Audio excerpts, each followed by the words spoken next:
অনন্যা এখন দাদুর সম্মুখে অপ্রতিরোধ্য। অভিনব জানত যদি সে অনন্যাকে বিয়ে না করে এক নির্দোষ মেয়ে তার জন্য প্রাণ হারাবে।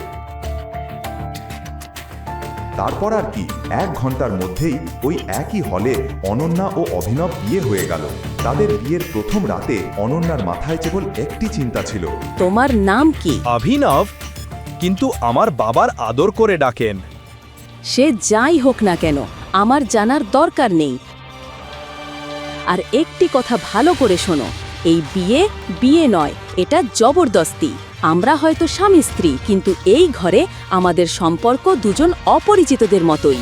অভিনব জানত যে রাজবাড়ির রানী অনন্যার সাথে একজন ডেলিভারি বয়ের কী বা সম্পর্ক থাকতে পারে, কিন্তু সে এটা জানত না যে ঈশ্বর যদি তাদের মিলিয়ে দিয়ে থাকেন তাহলে তার পেছনে নিশ্চয়ই কোনো কারণ আছে। আজ আমার বন্ধু আকরামের জন্মদিনের পার্টি, আর অনন্যা, তুমি আমাদের নতুন জামাইকে সঙ্গে নিয়ে যাবে। অনন্যা পার্টিতে যেতে চাইছিল না, কিন্তু দাদুর আদেশ অমান্য করা তার পক্ষে সম্ভব ছিল না।